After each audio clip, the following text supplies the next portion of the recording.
is Dryden Pence, Pence Capital Management CIO. Dryden, always good to see you, sir. Happy to be here.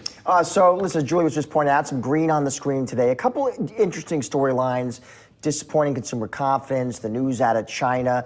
Give me your take on this market, just where we are and where you think we're headed.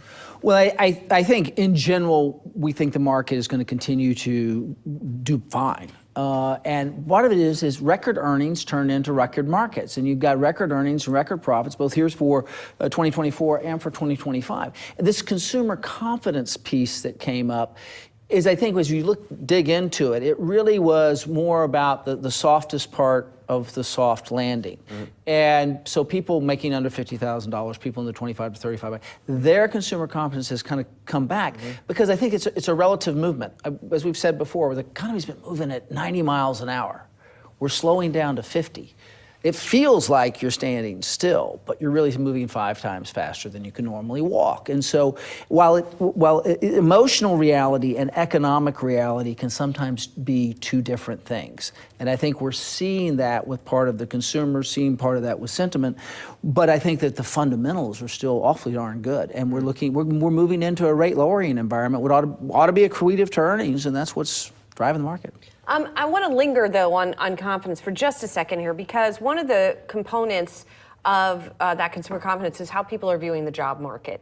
And one of the measures that Wells Fargo highlighted was the jobs plentiful minus jobs hard to get, and how people are perceiving that gap. And it's going down, which sort of usually presages the labor market getting worse. Well, we had this moment where, a year or so ago, we were looking at 2 jobs for every person looking, right? And so now the job market has come back into more balance. And I think that's one of the things that's allowing the Fed to do some of the movement that they're doing, because they don't want to get in these rage spirals and these real peaks. So as certain markets are saying jobs aren't quite as plentiful as they were, and it's a little bit harder.